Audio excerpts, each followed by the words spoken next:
বাংলায় এসআইআর এখন আর কোনো প্রশাসনিক প্রক্রিয়া নয়, এক রাজনৈতিক ষড়যন্ত্রে পরিণত হয়েছে, যা শুধু বাংলার নিরীহ সাধারণ মানুষের জীবন হেনস্থা নয়, ডেকে এনেছে এক কালো সময়। আমার ভোটে কোনো সমস্যা নাই, কিন্তু সমস্যা হচ্ছে আমাদের বাড়ির বেটা ছেলেদের নিয়ে। তাদের এতদিন পরে ভোট সব কেটে যাচ্ছে, তাহলে আমরা ছেলে মেয়ে নিয়ে কোথায় যাব? যদি ভোট কেটে যায় তাহলে আমার কেডা দেখবে ভবিষ্যতে? এই অপরিকল্পিত এবং জোরপূর্বক এসআইআরের জন্য এখনো পর্যন্ত ৯০ জনেরও বেশি সাধারণ মানুষ সহ কর্মরত বিএলও হয় আতঙ্কে মারা গিয়েছেন, না হলে আত্মহননের পথ বেছে নিয়েছেন। এর জমিদারি তো ইলেকশন কমিশনকে নিতে হবে, বিজেপি পার্টিকে নিতে হবে, দুর্যোধন দুঃশাসনদের নিতে হবে। এতগুলো জীবন তো বৃথায় চলে যাবে না। নাগরিকদের অধিকার কেড়ে নিলে আপনার অধিকারও আমরা কেড়ে নেব।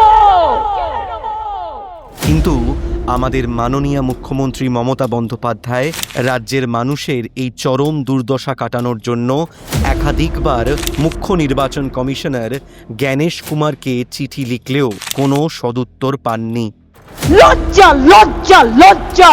বিজেপিকে জানাই ধিক্কার ধিক্কার ধিক্কার।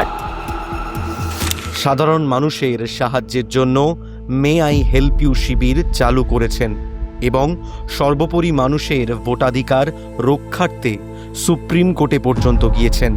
মানুষ আমাদের কাছে আসছে, আমরা যথাসাধ্য মানুষকে চেষ্টা করছি যাতে মানুষ আমাদের কাছে উপকৃত হয়ে তারা যাতে নাম নথিভুক্ত করতে পারে।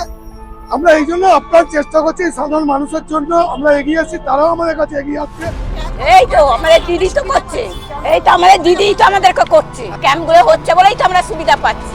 ফলস্বরূপ দেশের সর্বোচ্চ আদালত মানুষের পক্ষে রায় দিয়েছেন, যেখানে বলা হয়েছে বিএলএ 2দের শুনানিতে থাকতে দিতে হবে, সব লজিক্যাল ডিসক্রিপেন্সি ও আনম্যাপড কেসের তালিকা প্রকাশ করতে হবে, শুনানির স্থানের সংখ্যা বাড়াতে হবে, মাধ্যমিকের অ্যাডমিট কার্ডকে গ্রহণযোগ্য নথি হিসেবে অনুমোদন দিতে হবে, নথি জমা দেওয়ার পর রসিদ প্রদান করতে হবে।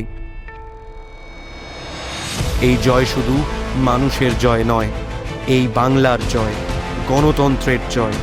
জননেত্রী মমতা বন্দ্যোপাধ্যায়ের নেতৃত্বে 2026-এর নির্বাচনে সমূলে উৎপাটিত হবে বাংলা বিরোধী বিজেপি।